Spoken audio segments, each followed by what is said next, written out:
السلام عليكم ورحمة الله تعالى وبركاته. أعوذ بالله من الشيطان الرجيم. بسم الله الرحمن الرحيم. إن الحمد لله نحمده ونستعينه ونستهديه ونستغفره ونعوذ بالله من شرور أنفسنا ومن سيئات أعمالنا. من يهده الله فلا مضل له ومن يضلله فلا هادي له. أشهد أن لا إله إلا الله وحده لا شريك له وأشهد أن محمدا عبده ورسوله. أما بعد فإن أصدق الحديث كتاب الله وخير الهدى هدى محمد صلى الله عليه وسلم وشر الأمور محدثاتها وكل محدثة بدعة وكل بدعة ضلالة وكل ضلالة في النار. Muslimin muslimat yang dirahmati Allah sekalian, alhamdulillah kita teruskan pengajian kitab 40 hadis berkaitan dengan Al-Quran. Dan alhamdulillah pada sesi yang lepas kita telah pun masuk ke fasal yang terakhir, iaitu fasal yang ke-7, dan kita telah pun membahaskan ataupun membincangkan hadis berkenaan dengan fadilat surah Al-Fatihah. InsyaAllah pada malam ini kita akan bermula pada Al-Hadithul Khamis wa Thalathun. Al-Hadithul Khamis wa Thalathun, iaitu hadis yang ke-35. Seperti mana yang tertera pada tajuk yang diberikan oleh penulis ataupun penyusun kitab ini, disebutkan Fadlu Suratil Baqarah wa Ali Imran. Fadlu Suratil Baqarah wa Ali Imran. Hadis yang ke-35 ini akan menyebutkan ataupun akan menyatakan kepada kita berkenaan dengan kelebihan surah Al-Baqarah dan juga surah Ali Imran. Baik, an Abi Umamah Al-Bahili radhiyallahu anhu qala sami'tu an-nabiy sallallahu alaihi wasallam yaqul iqra'ul Qur'an fa innahu ya'ti shafi'an li ashabihi iqra'u az-Zahrawain al-Baqarah wa Ali Imran fa innahuma ya'tiyani yawm al-qiyamah ka'annahuma ghamamatan aw ghayatan أو فرقان من طير صوف تحجان عن صاحبهما اقرأوا البقرة فإن أخذها بركة وتركها حسرة ولا يستطيعها البطلة رواه مسلم.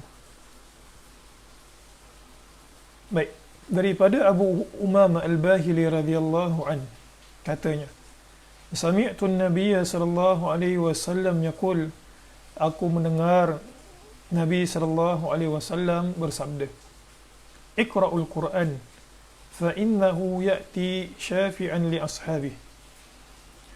Abu Umamah Al-Bahili meriwayatkan kepada kita, katanya beliau sendiri mendengar Nabi sallallahu alaihi wasallam bersabda, Iqra'ul Qur'an, bacalah Al-Quran. Maksudnya apabila Nabi SAW menyebutkan Iqra'ul Quran, seperti mana perbahasan-perbahasan yang sebelum ini, maksudnya adalah membaca dan juga mentadabbur serta beramal dengan Al-Quran. Iqra'u juga memberikan pengertian kepada kita, maksudnya kita hendaklah sentiasa melazimi Al-Quran. Itu yang Nabi SAW sebutkan, Iqra'u, bacalah. Kalau kita terjemahkan, maksudnya adalah bacalah. Tetapi perkataan Nabi itu merupakan suatu perintah kepada kita. Perintah bukan perintah wajib, tetapi perintah untuk membanyakkan bacaan Al-Quran, perintah sunnah membanyakkan bacaan Al-Quran. Termasuk sekali perkataan aqra'u, iqra'u kat sini adalah sentiasa melazimi membaca. Dan kita sebutkan, membaca bukan sekadar membaca, tetapi tadabbur untuk diamalkan, ataupun tadabbur supaya diri kita ini reflect terhadap apa yang kita baca. Nabi SAW kemudian yang menyebutkan, fa innahu ya'ti syafi'an li ashabihi, kerana sesungguhnya ia, maksudnya adalah Al-Quran, ya'ti syafi'an li ashabihi, ia akan datang syafi'an, memberikan syafaat, li ashabihi, kepada yang melazimi membaca, tadabbur dan juga beramal dengannya. Disebutkan kat sini Nabi SAW menggunakan perkataan fa innahu ya'ti. Sesungguhnya Al-Quran itu akan datang kepada yang membacanya, sahibnya, ketika mana sahibnya itu hidup di dunia. Maksudnya apa? Muslimat, maksudnya adalah Al-Quran itu akan datang dalam bentuk yang manusia pada hari kiamat boleh melihatnya. Okay. Ya'ti maksudnya datang. Dalam arti kata lain, datang dalam bentuk ataupun dalam permisalan yang manusia pada hari kiamat boleh nampak.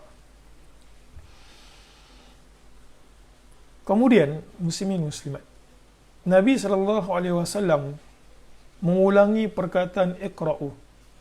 Nabi SAW mengulangi perkataan iqra'u.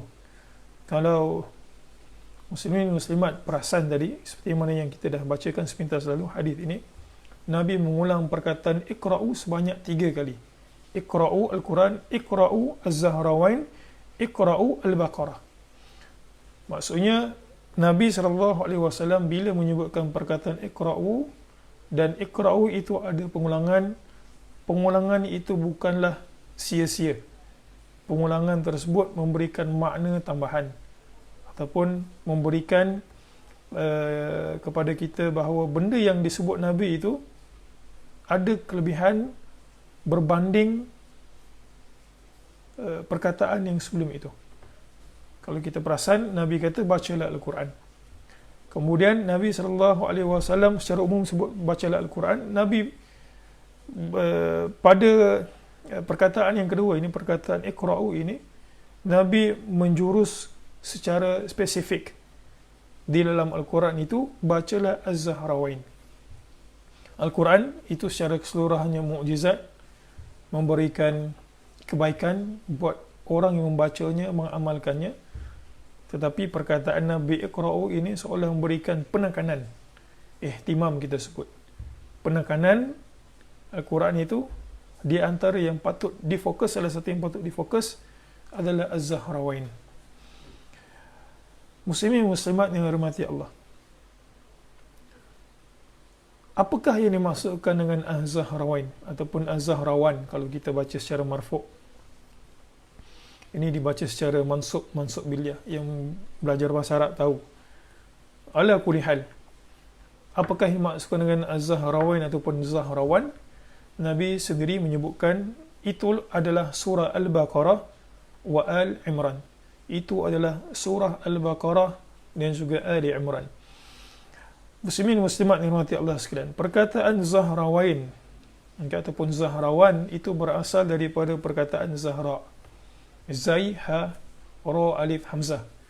Zai, ha, ra, alif, hamzah. Zahra. Apa maksud Zahra? Dalam bahasa Arab, kalau kita terjemahkan secara literal, maksudnya secara sebiji-sebiji lah dalam bahasa kita, Zahra itu maksudnya adalah musyraqatul wajh, wajah yang bersinar. Ainirah, maksudnya dia bercahaya. Al-Imam Nawawi ketika mensyarahkan hadis ini riwayat Muslim, Imam Nawawi ada kitab Al-Minhaj, syarah kepada Sahih Muslim Ibn al-Hajjaj. Beliau menyebutkan summiyata Az-Zahrawain li nurihima. Surah Al-Baqarah dan juga Ali Imran ini dinamakan Zahrawain li nurihima kerana cahaya dua surah ini. Wa hidayatihima, dan juga petunjuk yang berada pada surah ini. Wa azimi ajrihima, dan betapa besarnya pahala orang yang membaca keduanya. Muslimin muslimat yang dirahmati Allah sekalian, Nabi setelah menyebutkan surah Zahrawain, kita akan sebutkan nanti apa kandungan suratul Baqarah dan juga apa kandungan surah Ali Imran, sehingga kan Nabi menyebutkan dalam hadis ini, Nabi kata fa innahuma, kerana sesungguhnya kedua itu, maksudnya surah Al-Baqarah dan juga surah Ali Imran, ya'tiyani yaumal qiyamah. Tadi kita sebutkan Nabi SAW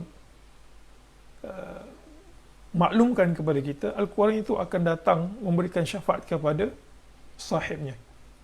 Dan kat sini secara khusus Nabi memberikan kelebihan di antara surah yang memiliki kelebihan untuk membela sahib yang membaca dan juga beramal dengannya adalah Al-Baqarah dan juga Ali Imran. Dan Nabi secara khusus dalam hadis ini menyebutkan kepada kita bagaimana dua surah ini akan membela ataupun memberikan syafaat kepada sahibnya. Baik, ka'annahuma, bagaimana bentuk ia datang? Ka'annahuma ghamamatan. Nabi SAW bagi tahu surah Al-Baqarah dan juga surah Ali Imran ini akan datang seperti mana ghamamatan. Ghamamah kalau kita terjemahkan ai sahabatan, dua awan yang besar, au ghayayatan, ataupun daya datang dalam bentuk ghayah. Ghayah ini kalau kita terjemah ke bahasa Melayu, kullu ma adalla al-insan, apa sahaja yang boleh memayungi manusia, itu kita sebut sebagai ghayah. Maksudnya dia maknanya ini ghamamah dan juga ghayah, dia makna yang komplementari. Awan dan juga kita panggil apa, bayangan. Kedua-dua sekali dia punya manfaat sama. Ia akan melindungi kita daripada sesuatu yang panas terik. Dan kita tahu bahawa dekat hari akhirat tidak ada naungan selain daripada naungan Allah Subhanahu Wa Taala. Dalam hadis riwayat Bukhari dan juga Muslim yang masyhur, sab'atun yudhilluhum Allahu fi dhillihi yauma la dhilla illa dhilluhu. Di hari yang tidak ada naungan, hari yang panas terik, Allah Subhanahu Wa Taala akan menekatkan di atas kepala manusia itu jarak lebih kurang satu batu dengan matahari. Tidak ada naungan selain daripada naungan Allah Subhanahu Wa Taala. Dan di antara yang memberikan naungan kepada manusia adalah surah Al-Baqarah dan juga surah Ali Imran berdasarkan hadis ini. Kemudian disebutkan juga di sini, ataupun ia datang dalam bentuk firqani min tayri sawaf. Ia datang dalam bentuk kawanan, dua kelompok kawanan burung yang berbaris. Tuhajjani an sahibihima. Ia akan membela. Tuhajjani maksudnya ini akan membela di hadapan Allah Subhanahu Wa Taala terhadap orang yang membaca dan juga beramal dengan keduanya. Baik, muslimin muslimat rahmati Allah, kita dah tahu kelebihan surah Al-Baqarah dan surah Ali Imran. Dan hadis ini ada potongan yang terakhir. Sebelum kita masuk kepada potongan terakhir, kalau kita boleh pecah kepada tiga. Satu, Nabi SAW suruh kita baca Quran. Kemudian Nabi jurus lebih spesifik, memberikan penekanan, bacalah surah Al-Baqarah dan juga surah Ali Imran. Kemudian kalau kita pecahkan yang ketiga itu, Nabi suruh kita baca surah Al-Baqarah. Sebelum kita masuk kepada yang ketiga ini, suka untuk kita sebutkan apa sebenarnya kandungan surah Al-Baqarah secara umum dan juga apa sebenarnya kandungan surah Ali Imran secara umumnya. Sehingga kan fadilat itu begitu besar. So kalau kita baca hadis ini sekadar Al-Baqarah, Ali Imran, ya, baca Baqarah, baca Ali Imran sepintas lalu tanpa kita tahu apa kandungan surah Al-Baqarah dan juga apa kandungan surah Ali Imran, nescaya mungkin kita punya motivasi untuk membaca surah kedua ini kurang. Dalam arti kata lain, kalau kita tahu ini rupanya kandungan surah Al-Baqarah, ini rupanya kandungan surah Imran, dia memberikan kita motivasi. Dan barulah kena dekat kita punya kita minda ataupun kita punya akal, oh itulah sebab kelebihan begitu besar yang Allah Ta'ala berikan kepada sahib Al-Baqarah dan juga sahib Ali Imran. Baik, kita sebutkan secara sepintas lalu. Surah Al-Baqarah merupakan surah yang kedua di dalam Al-Quran. Al-Fatihah, kemudian yang kedua adalah surah Al-Baqarah. Dan surah Al-Baqarah merupakan surah yang paling panjang di dalam Al-Quran. Ada 286 ayat. Ada 286 ayat. Surah Al-Baqarah ini, muslim-muslimat, kenapa dipanggil Al-Baqarah? Para ulama menyebutkan Sumyat Al-Baqarah. Baqarah itu maksudnya lembu betina. Kerana di dalam Suratul Baqarah ini terdapat kisah di mana Allah Subhanahu Wa Taala memerintahkan Bani Israel untuk menyembelih seekor lembu betina.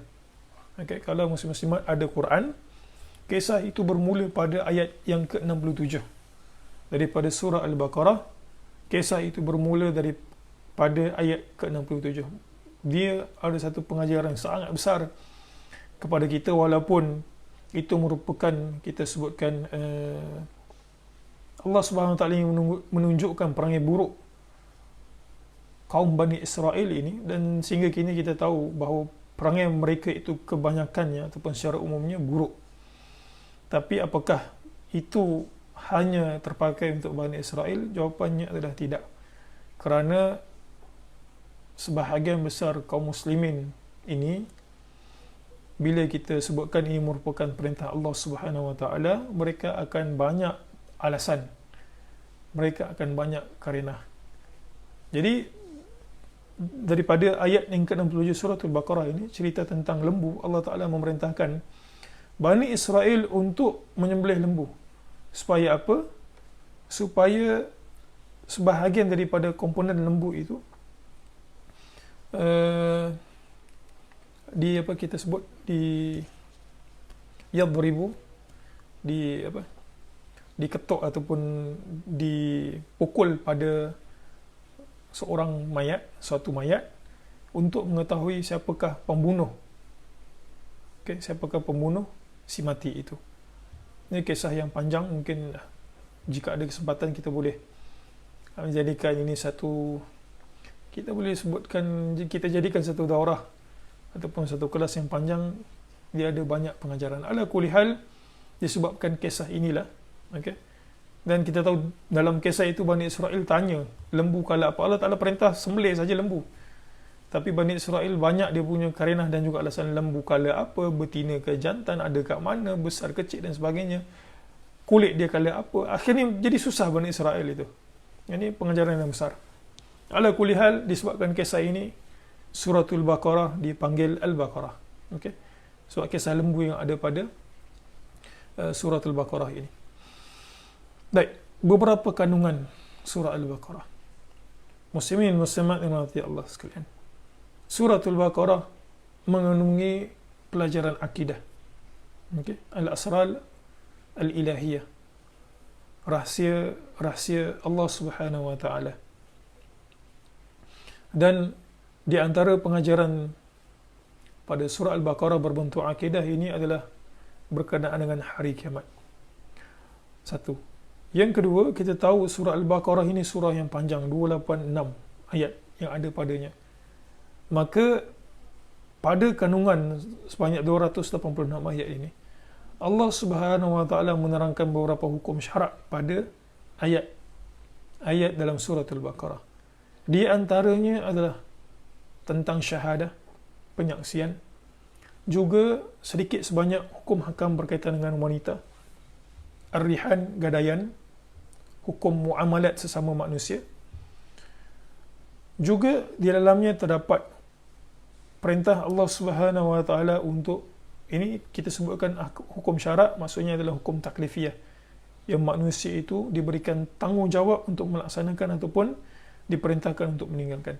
Di antaranya juga adalah kewajipan untuk menunaikan amanah, dan juga keharaman ataupun balasan Allah Subhanahu Wa Taala kepada orang yang menyembunyikan penyaksian.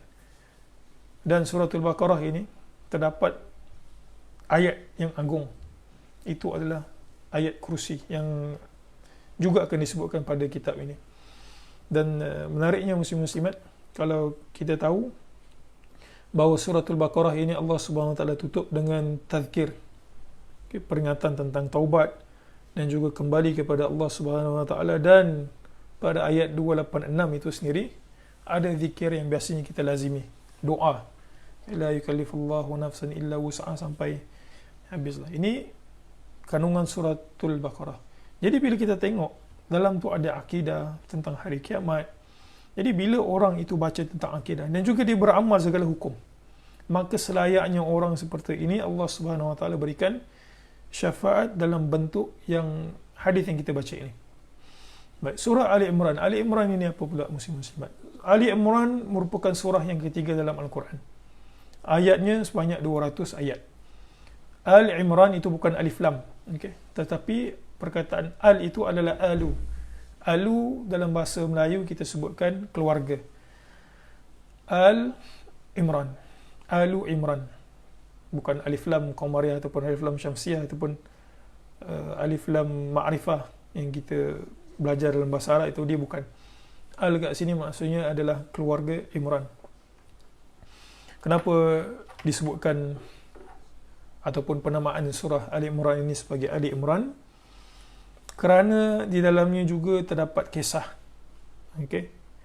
Kisah berkenaan dengan keluarga Imran. Imran ini siapa muslimat? Imran merupakan walid Maryam, ayah kepada Maryam, dan Maryam merupakan ibu kepada Isa alaihi salam. Dan di dalam kisah keluarga Imran ini, Allah Subhanahu wa taala banyak fokus kepada Maryam itu sendiri. Bagaimana dalam banyak-banyak wanita, dalam banyak-banyak wanita pada zaman beliau itu terpilih. Dan kalau muslim-muslimat baca surah Maryam, surah Maryam, bagaimana Maryam itu bila Allah Subhanahu wa taala datangkan malaikat untuk meniupkan ruh, dan tiupan ruh itu menyebabkan Maryam alaihassalam mengandungkan Isa. Beliau menyebutkan bagaimana aku ini boleh mengandung sedangkan aku ini sangat menjaga maruah aku. Disebut walam aku baghiyah, aku ini bukan perempuan yang kita sebut apa dalam bahasa Melayunya. Kalau perempuan baghiyah ini, kalau istilah kita ini dalam bahasa kasarnya kita sebutkan pelacuran gitulah. Maksudnya dia bukan wanita seperti itu, dia wanita yang sangat menjaga diri. Walam yamsasni bashar, dia kata. Walam aku baghiyah, aku tak pernah disentuh oleh lelaki, dan juga aku bukan wanita yang bermudah-mudah gitu dalam bab ikhtilatnya. Jadi beliau ini terpilih. Dan bagaimana kisah Isa. Kenapa surah Al-Imran ini seperti itu? Kerana di dalamnya ada pengajaran akidah dan untuk membatalkan dakwaan ahlul kitab di kalangan Nasrani. Itsbat untuk menetapkan bahawa Allah Subhanahu wa taala itu Esa, dan untuk menetapkan bahawa Nabi sallallahu alaihi wasallam itu merupakan pesuruh Allah Subhanahu wa taala, dan Al-Quran itu benar. Di samping kita sebutkan untuk membatalkan syubhat ahlul kitab yang mereka beranggapan bahawa Isa itu anak Allah Subhanahu wa taala wal iyazubillah, dan di sisi Yahudi pula Uzair yang mereka anggap anak Tuhan. Pelajaran akidah. Dan surah Ali Imran juga ada hukum hakam tasyrik di dalamnya. Di antaranya adalah kefarduan haji, kefarduan jihad, pengharaman untuk makan riba, dan juga balasan Allah Subhanahu wa taala kepada orang yang tidak membayar zakat ataupun mani'uz zakat, menghalang daripada membayar zakat. Juga di dalamnya terdapat pengajaran ataupun pedoman kepada kita umat yang datang kemudian ini, ataupun generasi yang datang kemudian ini. Kita umat yang sama, umat Muhammad sallallahu alaihi wasallam, tapi generasi yang datang kemudian ini, kita baca dalam surah Ali Imran ini ada pengajaran bagaimana Allah Subhanahu wa taala ingin mendidik kita melalui peristiwa perang Badar dan juga perang Uhud. Jadi bila kita tengok secara, kita panggil apa, secara kolektif ataupun secara holistik, secara keseluruhan, surah Al-Baqarah ini pegangan akidahnya, apa yang terdapat di dalamnya, dan juga pensyariatan, hukum taklifi, apa yang Allah Ta'ala perintah untuk kita buat, apa yang Allah Ta'ala kata jangan buat, kita tak buat. Maka selayaknya sahib ini, bila kita baca, kita akan sentiasa beringat. Dia tazkir kepada kita. Padanlah Allah Subhanahu wa taala berikan syafaat seperti ini. Baik, muslimin muslimat yang dirahmati Allah sekalian, itu tentang surah Al-Baqarah dan juga Ali Imran. Di penghujung hadis ini, Nabi berikan emphasize, Nabi berikan penekanan, baca Quran, baca surah Al-Baqarah dan juga surah Al-Imran, dan Nabi tekan sekali lagi, Iqra'ul Baqarah, bacalah surah Al-Baqarah. Nabi bagi tahu, fa inna akhdhaha barakatun. Kerana dengan kamu ini membaca surah Al-Baqarah, kamu akan mendapat keberkatan. Keberkatan yang Nabi SAW, kalau muslim-muslimat ada teks hadis itu di depan muslim-muslimat, Nabi tak menggunakan alif lam ma'rifah. Okey, ini ada nilai hukum alif lam ma'rifah dan juga tanpa alif lam ma'rifah. Maksudnya dia Nabi sebut isim nakirah. Okay. Alif lam ma'rifah itu untuk tujuan yang spesifik kita sebut. Okay. Kalau kita terjemahkan dalam bahasa Melayu, itu seolah kita kata itu. Dan bila disebutkan perkataan barakah itu tanpa alif lam, okay, ini dari sudut bahasanya agak teknikal sikit, tapi saya sebutkan mudah-mudahan yang mendengar ini boleh faham. Dia yufidul umum, dia memberikan faedah keumuman. Kalau kita terjemah fa inna akhdhaha barakatun, kerana dengan kamu mengambilnya bukan maksud ambil surah Baqarah, tetapi baca, tadabbur dan juga faham. Nabi kata apa? Ada keberkatan. Tidak disebutkan secara khusus keberkatan apa. Boleh jadi keberkatan hidup, dan sebahagian para ulama menyebutkan keberkatan ini termasuk sekali keberkatan pada keluarga, keberkatan pada rumah, keberkatan pada wang ringgit, harta.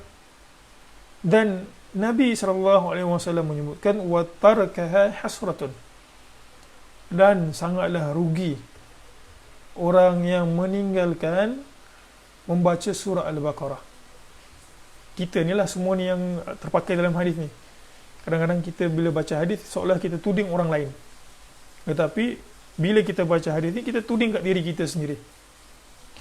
Nabi kata apa? Kenapa itu? Nabi kata wa tarkah, dan kamu meninggalkan baca surah Al-Baqarah, tadabbur ataupun beramal dengannya, hasrah, merupakan satu bentuk penyesalan.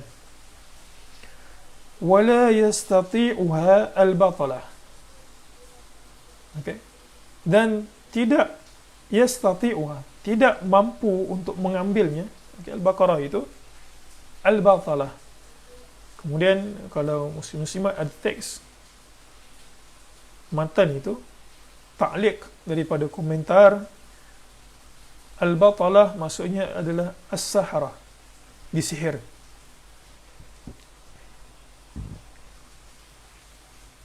Macam mana kita nak faham ini? Wala yastati'uha al-batalah, dan tidak mampu mengambilnya ataupun tidak mampu membacanya. Al-batalah, orang yang kena sihir. Para ulama menyebutkan as-sahra, al-batalah itu maksudnya adalah as-sahra, orang yang batalah itu maksudnya sihir. Kerana orang yang disihir ini, dia jauh daripada kebenaran. Jadi orang yang jauh daripada kebenaran, tidak ada petunjuk, adalah orang yang tidak membaca Al-Quran. Dan lebih lagi Nabi khususkan kat sini, orang yang meninggalkan surah Al-Baqarah itu, membacanya, mengamalkannya, mentadabburkannya, adalah orang yang terkena sihir. Orang yang terkena sihir jauh daripada kebenaran. Sebahagian para ulama menyebutkan al-batalah kat sini, as-sahra, maksudnya adalah orang yang pemalas, al-kusala. Jadi makna dia itu adalah makna yang komplementari. Kalau sahara pun, sebab perkataan batalah itu kalau nak diterjemahkan seerti dengan as-sahra. Boleh juga orang yang tersihir, sebab orang yang tersihir itu tak tahu hakikat kebenaran, meracau, akalnya, emosinya, perasaannya tak boleh berfungsi dengan baik. Ataupun dimaksudkan batalah kat sini adalah orang yang sangat pemalas. Muslimin muslimat yang dirahmati Allah sekalian, pengajaran yang kita boleh ambil daripada hadis ini. Satu, surah Al-Baqarah dan juga surah Al-Imran memberikan dua kebaikan. Okey, dua kebaikan. Dua kebaikan ini syafaat pada hari kiamat lah. Satu, surah Al-Baqarah dan juga Al-Imran akan memayungi sahibnya. Orang akan memayungi orang yang membacanya. Yang kedua, Al-Baqarah dan juga Al-Imran bukan sekadar memayungi, tetapi ia juga akan berhujah di hadapan Allah Subhanahu wa taala. Seolah-olahnya Al-Baqarah dan juga Ali Imran ni kata, ya Allah, dia ini membaca aku dekat dunia, dia ini mentadabbur aku, dia ini mungkin melakukan kesalahan, tetapi dia beramal dengan aku. Baqarah tadi yang kita sebut itulah apa kandungan Baqarah dan juga apa kandungan Ali Imran. Jadi dia dua kebaikan. Dia memayungi manusia dalam masa yang sama. Dia berhujah daripada Allah untuk manusia itu mendapat kebaikan dekat akhirat.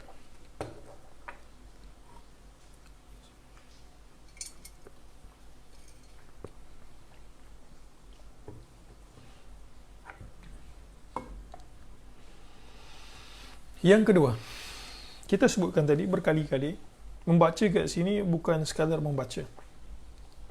Sebab ada riwayat yang lain menyebutkan secara khusus, dalam riwayat yang lain, fi riwayatin, dalam riwayat lain, ya'maluna bihi taqaddamahu suratul Baqarah wa Alu Imran.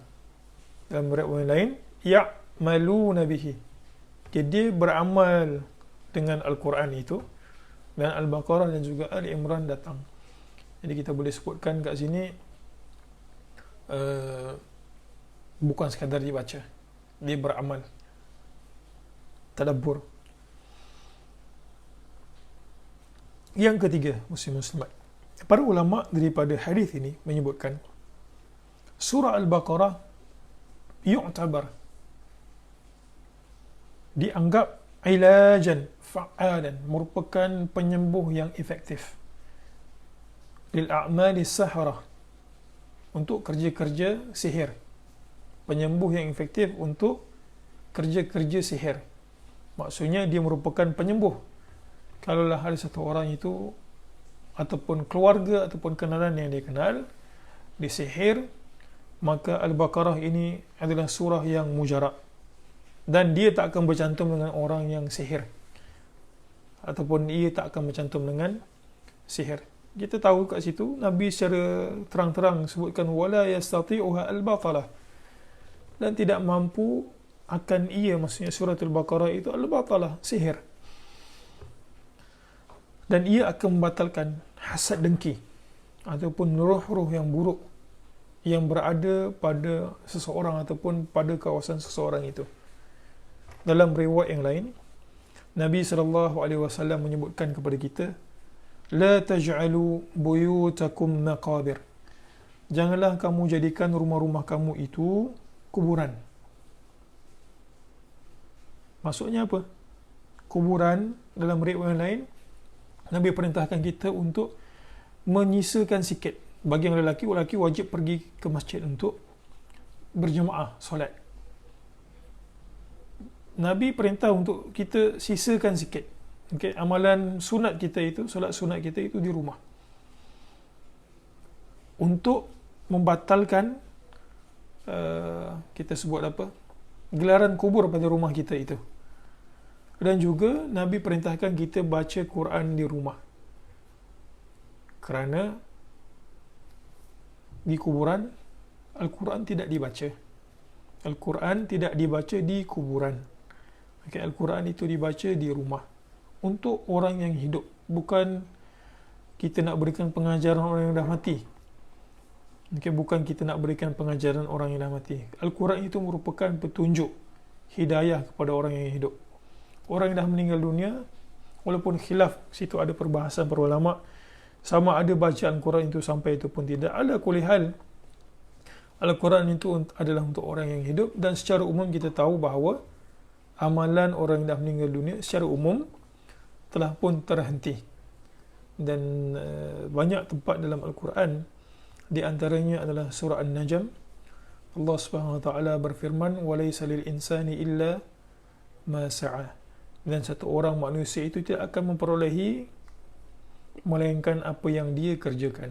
Jadi secara umumnya orang yang dah meninggal dunia itu amalannya terputus, kecuali dengan nas-nas yang kita tahulah.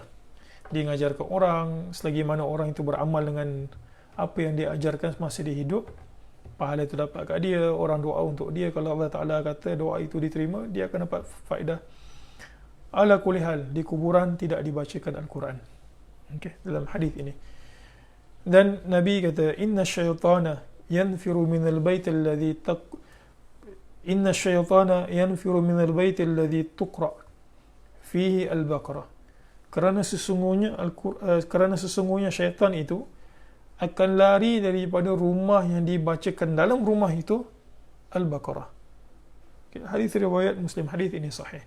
Jadi kalaulah muslim-muslimat ini diganggu ataupun diuji Allah Subhanahu Wa Taala ataupun keluarga ataupun kenalan, maka yang sebaiknya adalah cuba perbanyakkan surah Al-Baqarah, okay, dan kurangkan kebergantungan kepada peruqyah. Sebab kita ini bila kita sakit, kita kena usaha untuk ruqyah diri sendiri. Dan dalam hadis Uqashah itu, yang masuk syurga 70,000 tanpa hisab, di antara orang yang diberikan ganjaran masuk syurga tanpa hisab itu adalah orang yang tidak meminta diruqyahkan. Walaupun masih lagi terdapat perbahasan dalam hadis tersebut, ala kulli hal sebaiknya bila kita tahu kita ini ada gangguan ataupun untuk mengelakkan kejahatan orang yang berhasad dengki kepada kita, bacalah surah Al-Baqarah. Ini semua orang mampu.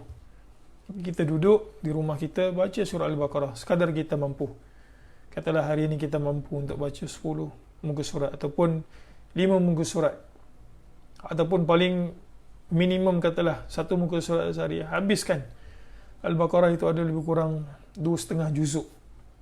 Habis insya-Allah. Daripada kita start enjin kereta, kita call orang, ada tak orang boleh halau itu, boleh halau ini, kita sendiri yang tahu, sekurang-kurang yang hadir pada malam ini tahu fadilat suratul Baqarah, dah tahu fadilat suratul Baqarah, baca Al-Baqarah. Ataupun kata, ustaz, rumah saya okey je, aman je. Ya, buat masa sekarang. Tapi tidak salah untuk kita mengambil perlindungan. Okay? Tidak salah untuk kita mengambil perlindungan. Kadang orang takut apa akan jadi pada masa depan, dia ambil takaful, dia ambil medical card. Benda tu tak salah, okay, dari sudut dunianya. Tapi ini terang-terang Nabi SAW kata, rumah kamu akan dilindungi daripada syaitan. Dan kita tahulah kerja syaitan yang menyebabkan kadang-kadang bila marah, manusia ni semua akan ada marahnya, tapi disebabkan syaitan itu menghasut, marahnya itu melebih-lebih. Suami isteri yang mungkin bertengkarnya itu perkara kecil, jadi lebih-lebih itu sebabkan syaitan. Jadi bacalah surah Al-Baqarah. Dan pengajaran yang keempat, sebagian para ulama menyebutkan membaca surah Al-Baqarah bistimrar, okay, secara konsisten, secara istiqamah baca surah Al-Baqarah, yazidul mar war rizq barakatan, dia akan menambahkan mal, harta kita ini dan juga rezeki kita ini keberkatan. Bukanlah maksudnya kat sini kita baca harta kita itu mungkin naik dekat bank daripada 10,000 kepada 20,000. Bukan seperti itu. Dia boleh jadi seperti itu. Maksudnya Allah Ta'ala bukakan pintu rezeki kita. Tetapi kat sini Nabi SAW menyebutkan barakah, keberkatan. Apa maksud keberkatan? An-numu waziyadah, dia berkembang dan juga tambahan. Harta yang 10,000 itu, katalah kita mungkin gaji 3,000 sebulan ataupun 2,000 sebulan, bila ada keberkatan dia akan cukup. Dan bila ada keberkatan muslim-muslimat, harta itu kita akan salurkan ke arah kebaikan. Percayalah, keberkatan akan menyebabkan keperluan kita itu menjadi cukup. Keberkatan akan menyebabkan dengan rezeki kita itu kita melakukan kebaikan. Kalau hilangnya keberkatan pada rezeki dan juga kehidupan, kita ambil yang khususnya harta lah. Kalau hilangnya keberkatan pada harta, banyak macam mana sekalipun, percayalah, benda itu akan menyebabkan kita susah hati. Ada orang yang mungkin gajinya 10,000 sebulan, sering kali tak cukup. Ataupun gajinya lebih 10,000 sebulan. Ini saya ambil contoh sajalah. Sebab 10,000 itu kat Malaysia ni dah dikira banyak. 10,000 sebulan, mungkin itu sakit, ini sakit, rumahnya rosak dan sebagainya, kena bencana alam. Harta tu pula tak tahu pergi ke mana, dapat habis kepada perkara yang sia-sia. Keberkatan ini mungkin kita tak perasan gitulah kepentingannya, selagi mana kita tak mengalami.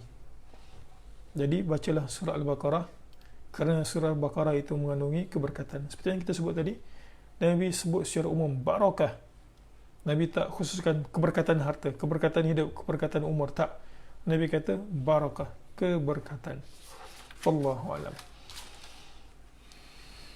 Baik, berikutnya hadis yang ke-36.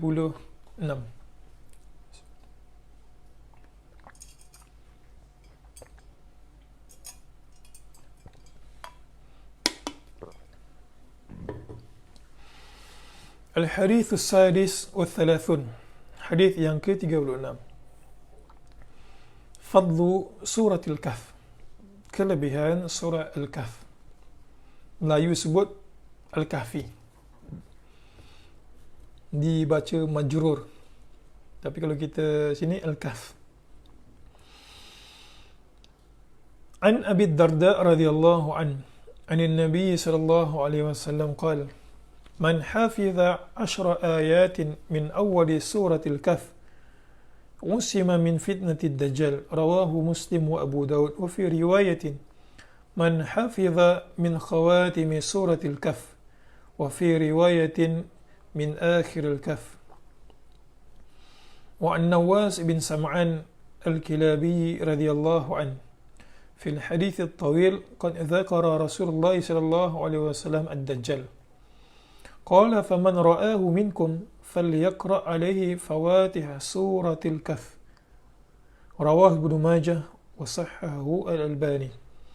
وعن أبي سعيد الخدري رضي الله عنه أن النبي صلى الله عليه وسلم قال من قرأ سورة الكهف في يوم الجمعة أضاء له من النور ما بين الجمعتين.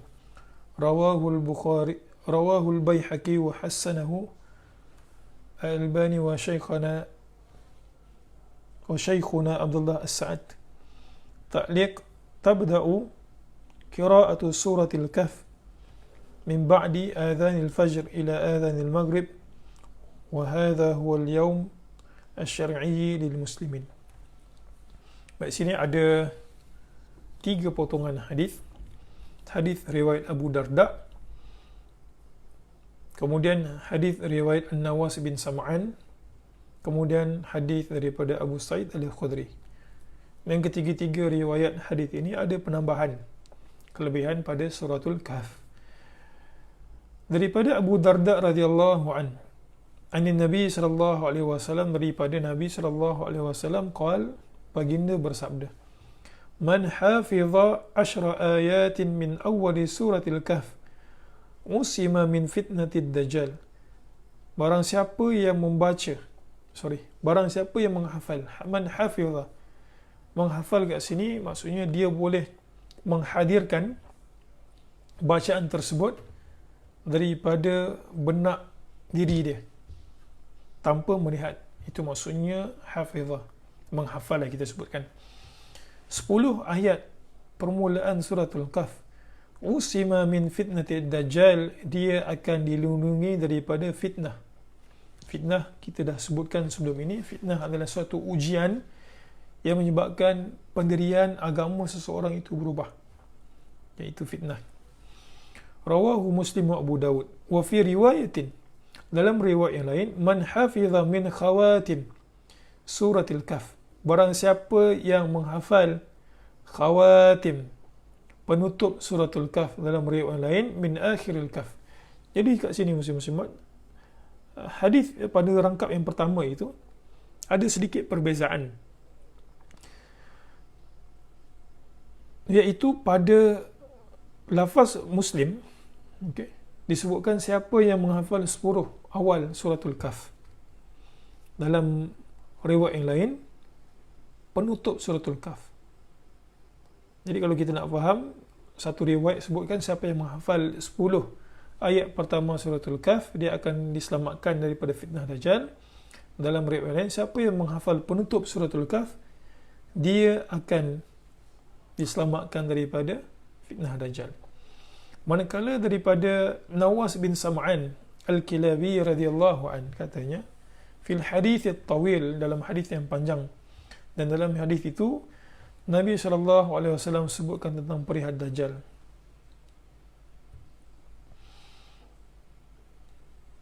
Qala faman ra'ahu minkum, dalam hadis itu Nabi kata, faman ra'ahu minkum, siapa di kalangan kamu yang nampak Dajjal.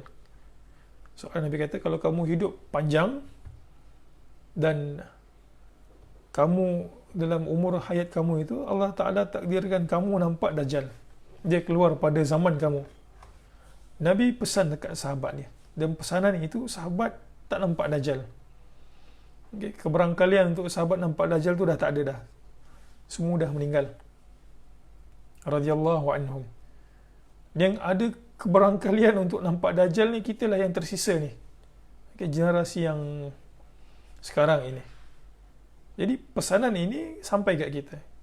Nabi kata falyaqra, maka hendaklah kamu, dia itu maksudnya orang yang nampak Dajjal itu, yaqra, bacakan kepada si Dajjal fawatiha suratul Kahf, pembukaan suratul Kahf, riwayat Ibnu Majah, disahihkan oleh Al-Albani. Baik, kita ambil hadis dua ini dulu. Apa yang ada pada suratul Kahf? Suratul Kahf dipanggil suratul Kahf seperti mana yang tadi kita sebutkan Ali Imran, kenapa dipanggil Ali Imran, kenapa dipanggil Al-Baqarah. Al-Kahf juga ada sebab penamaan suratul Kahf itu. Para ulama menyebutkan sumiyat suratul Kahf, dinamakan suratul Kahf. Kita tahu di dalam suratul Kahf ada kisah, dan di antara kisah yang Allah Subhanahu wa taala sebutkan adalah Ashabul Kahf. Ashabul Kahf, pemilik gua kalau kita terjemahkan, iaitu pemuda yang lari daripada pemerintahan yang menekan mereka untuk mensyirikkan Allah Subhanahu wa taala. Akhirnya para pemuda ini masuk ke gua, yang mereka sangkakan mereka itu sekadar tidur sehari semalam. Rupa-rupanya Allah Subhanahu wa taala tidurkan mereka ratusan tahun, dan ia merupakan satu keajaiban. Ia merupakan satu keajaiban bagaimana kuasa Allah Subhanahu wa taala. Manusia ini yang mungkin sekarang kita punya umur sekitar 60-70 tahun, ini ratusan tahun. Ratusan tahun. Yang mungkin umur yang Allah Taala kurniakan generasi Nuh alaihi salam, ratusan tahun, dan mereka itu tidur ratusan tahun tanpa mengalami sebarang perubahan pada batang tubuh mereka, pada ayat yang ke-9 sehinggalah ayat yang ke-26, untuk menunjukkan bahawa Allah Subhanahu wa taala itu maha berkuasa. Jadi kalau kita nak reflect, okay, kenapa Dajjal? Dajjal ini Allah Subhanahu wa taala akan berikan dia khawariqul adah, satu benda yang menyanggahi adat kebiasaan manusia. Okay. Apa dia? Kita manusia tidak ada capability untuk menurunkan hujan. Kita ini tidak ada capability untuk membangkitkan orang yang mati. Kita ini tidak ada kemampuan untuk menunjukkan ini syurga, ini neraka. Allah Subhanahu wa taala akan fitnah manusia pada akhir zaman dengan kelebihan yang Allah Ta'ala berikan kepada si Dajjal ini, Al-Masih Ad-Dajjal. Kenapa dipanggil Al-Masih? Kerana matanya itu sebelah umpama biji kismis, kecut, tak nampak. Dalam riwayat yang lain, bila dikumpulkan semua riwayat, kita dapati bahawa kedua mata Dajjal itu tidak berfungsi dengan baik. Okay, itu mungkin ada perbahasan yang lain. Dan Allah Subhanahu wa taala pula mustahil bersifat dengan sifat kekurangan seperti itu. Ataupun bila kita ini menghadapi fitnah, kita kena lindungi diri kita ini daripada tercemarnya kita punya pemikiran dengan pemikiran yang menyeleweng, syubhat. Dan seolah, dan bila kita baca hadis Nabi SAW tentang Dajjal, di antara perintah Nabi adalah supaya jangan bertembung secara langsung dengan Dajjal. Ada satu orang, Nabi SAW ceritakan, dia kata, aku ini iman aku okey, dia bertemu dengan Dajjal, cuba berhujah dengan Dajjal, akhirnya dia itu menjadi pengikut Dajjal. Kisah Suratul Kahf ini, pemuda-pemuda ini, mereka bertemu dengan pemerintah yang zalim, yang ingin, mereka ini mengubah akidah mereka. Samalah juga bila umat pada ketika itu bertemu dengan Dajjal, mereka itu kena lindungi akidah mereka supaya tidak mensyirikkan Allah Subhanahu Wa Taala. Dan mereka sentiasa beringat dengan Suratul Kahf, sebab Suratul Kahf ini mengandungi apa dia? Mengandungi tentang ibadah manusia, pengabdian manusia ini kepada Allah Subhanahu Wa Taala. Dalam kisah Ashabul Kahf ini juga takrir Allah Subhanahu Wa Taala. Allah Taala menyebutkan kepada kita bahawa dia itu mampu. Seolah dia akan mengingatkan kita, ini bukan Tuhan. Dajjal bukan Tuhan. Itu sebab Allah Subhanahu Wa Taala berikan kelebihan ini, melalui lisan Nabi SAW. Siapa yang menghafal 10 awal surah Al-Kahf, dia akan diselamatkan daripada fitnah Dajjal.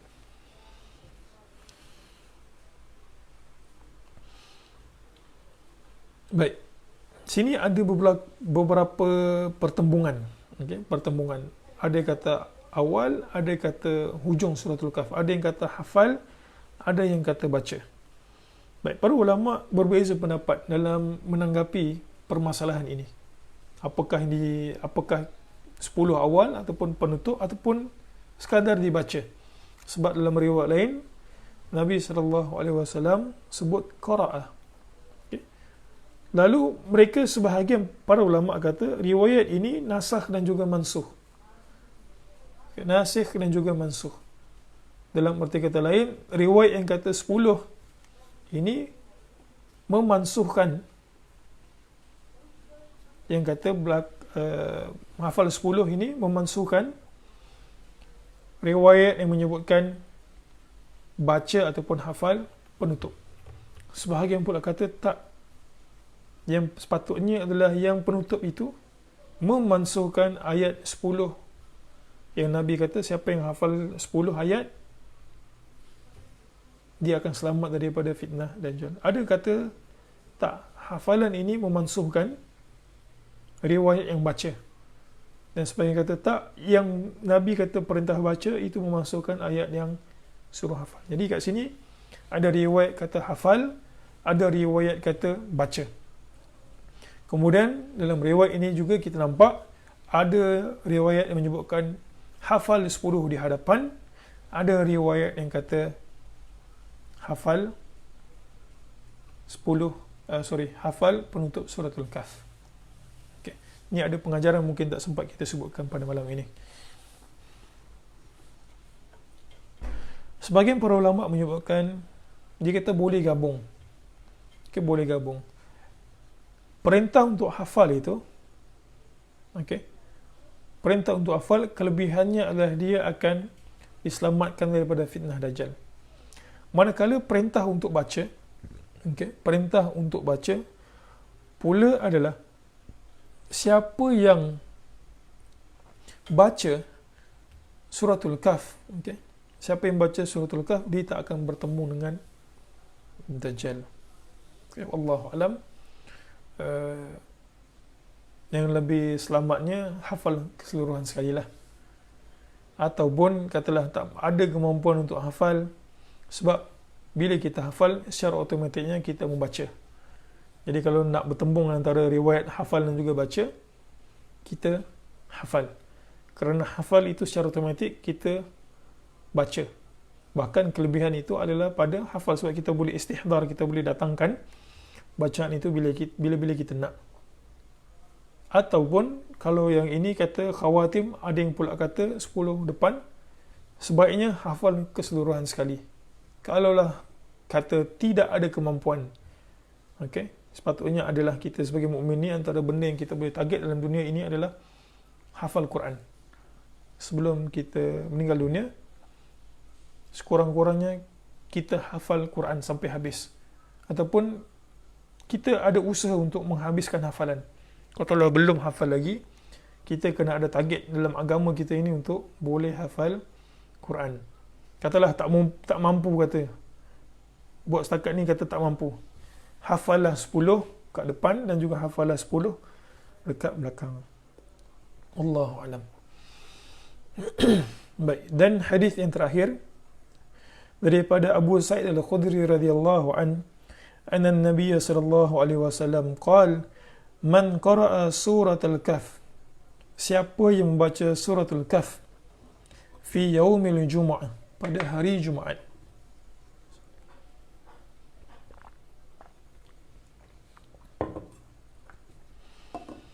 adha'a lahu minan nur.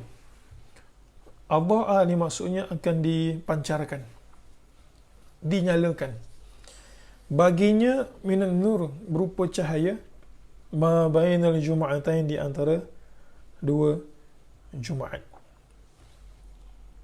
Syekh Mula Ali Al-Qari, okay, dalam kitab beliau Mirqatul Mafatih membahaskan tentang cahaya kat sini. Nabi SAW sebut, siapa yang membaca suratul Kahf fi yaumil Jumu'ah, pada hari Jumaat. Riwayat ini masih lagi diperselisihkan, cuma pengarang mengambil hukum Syekh Nasiruddin Albani dengan pendapat beliau bahawa hadis ini makbul, hadis ini diterima untuk beramal, dan beliau menghasankan. Tapi hadis ini masih lagi ada sedikit pertikaian dari sudut makbul mardudnya, diterima ataupun ditolak. Ala kulli hal, kita berpegang, kita ambil lah pengajaran daripada hadis ini, dan kita ambil hukum yang diambil oleh pengarang berdasarkan Syekh Nasir Al-Albani. Syekh Mula Al-Qari sebutkan, nur kat sini boleh jadi nur secara fizikal ataupun nur secara maknawi. Apa maksud nur secara fizikal? Nur secara fizikal ni Allah Subhanahu Wa Taala akan menyebabkan wajahnya itu memiliki cahaya. Dan kita tahu, bukan maksudnya putih. Putih berbeza dengan bercahaya. Ada orang yang kita tengok dekat dunia ni disebabkan amalannya yang baik, hubungannya dengan masyarakat bagus, dengan mak ayahnya, dengan kawan-kawannya, dengan jirannya, dan lebih lagi hubungannya dengan Allah Subhanahu Wa Taala itu dijaga, kita akan tahu bahawa satu orang itu mukanya itu memiliki cahaya. Okey. Ingat sekali lagi, cahaya bukan putih. Putih cerita lain. Okay. Kulit manusia ini kita tak boleh pilih. Cahaya, seperti mana yang dinukilkan sebagian ulama, di antaranya Mula Al-Qari, dia bercahaya secara fizikalnya, ataupun dekat hari akhirat kelak Allah Subhanahu Wa Taala akan berikan cahaya pada wajah orang ini. Itu secara fizikal. Secara maknawi pula, secara bukan fizikal, dalam bentuk bukan fizikal, kita panggil apa tak? Ialah bukan fizikal lah, maknawi. Hatinya itu Allah Subhanahu Wa Taala akan berikan pengajaran ataupun petunjuk. Hatinya itu Allah Subhanahu Wa Taala akan berikan cahaya, maksudnya dia itu terbimbing, tidak menemui kesesatan. Sebab suratul Kahf ini, selain daripada kisah Ashabul Kahf ini, kita ada kisah Ashab Al-Jannatain, kisah dua orang pemilik kebun. Okay. Seorangnya beriman kepada Allah, mensyukuri nikmat Allah Subhanahu Wa Taala, seorangnya lagi kufur. Itu merupakan cubaan dari sudut harta. Okay. Kemudian kita juga ada kisah Musa AS yang bertembung dengan Al-Khadir yang Allah Ta'ala perintahkan. Dalam hadis disebutkan bahawa satu hari ada seorang bertanya kepada Musa AS. Dia kata, wahai Musa, siapakah orang paling berilmu sekali? Musa AS menjawab, aku. Dari satu sudut, jawapan Musa AS itu tidaklah dusta, kita sebutkan. Betul lah. Sebab Musa AS merupakan Rasul, Bahkan beliau itu Rasulul Azmi, Allah Ta'ala wahyukan kepada diri baginda Rasul, dan ketika ditanya siapakah yang paling berilmu, Musa AS kata aku, sejauh pengetahuan dia. Tapi Allah Subhanahu Wa Ta'ala ingin memberikan pengajaran bahawa ada orang yang lebih berilmu, dan ilmu itu hak milik mutlak Allah Subhanahu Wa Ta'ala. Akhirnya Allah Ta'ala pertemukan Musa AS dengan Al-Khadir, ataupun sebagian menyebutkan Al-Khidir, iaitu merupakan ujian dari sudut ilmu. Ada ujian dari sudut akidah, ada ujian dari sudut harta, ada ujian dari sudut ilmu. Kemudian kita ada kisah Zulkarnain, dari sudut kekuatan. Jadi bila orang sedar dekat muka bumi ini, dia tidak jauh kita punya fitnah ini masing-masing. Kita ada diuji dengan fizikal kita yang bagus. Mungkin ada orang yang cantik, cantik itu juga, handsome itu juga merupakan ujian. Ada orang yang dikurniakan fizikal yang cantik, akhirnya menyalahgunakan nikmat tersebut, fizikalnya itu, menggoda orang, terjebak kepada waliyazubillah perkara ikhtilat yang tak bagus, zina, kerana fizikalnya bagus. Ada orang pula diuji dengan harta. Hartanya Allah Ta'ala berikan kelebihan dari sudut harta, lebih daripada orang lain, dia gunakan dengan cara yang salah. Akidah, syubhat, pemikiran dan sebagainya. Itu sebab bila satu orang itu membaca suratul Al-Kahf, dia itu terbimbing. Dia seolah-olah peringatan secara konsisten, seminggu sekali.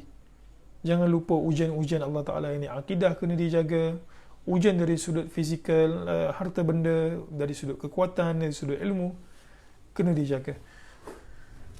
Kemudian ta'liq, sedikit komentar daripada penulis. Dia kata, waktu bila nak baca suratul Kahf ini? Tabda'u qira'atu suratul Kahf.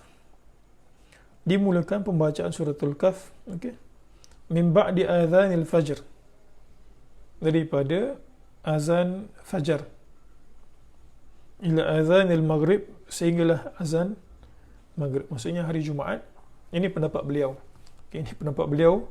Beliau menyebutkan baca suratul Kahf itu bermula daripada azan fajar, setelah azan fajar Jumaat, dan ila adhanil maghrib, sehinggalah azan maghrib. Hadha huwa al-yawmu syar'i lil muslimin, kerana di sisi kaum muslimin hari itu bukan bertukar pada 12:30 malam. Di sisi kita, okay, hari bertukar, maksudnya hari itu dianggap sebagai hari yang baru bila maghrib menjelma. Allahu alam. Jadi ini sahaja mungkin sempat kita bahaskan pada malam ini. InsyaAllah pada minggu hadapan ataupun sesi hadapan, sebab kelas ini ataupun kita punya sesi ini 2 minggu sekali, kita akan bahaskan kelebihan suratul Mulk, kemudian surah yang bermula dengan Qul, okey, Mu'awwidhatain dan juga Qul huwallahu ahad, ayat kursi, dan terakhir sekali adalah kelebihan dua ayat terakhir daripada surah Al-Baqarah. Itu adalah hadis yang ke-40. Wallahu alam. Subhanakallahumma wa bihamdik, asyhadu an la ilaha illa ant, astaghfiruka wa atubu ilaik. Wabillahi taufiq wal hidayah. Assalamualaikum warahmatullahi taala wabarakatuh.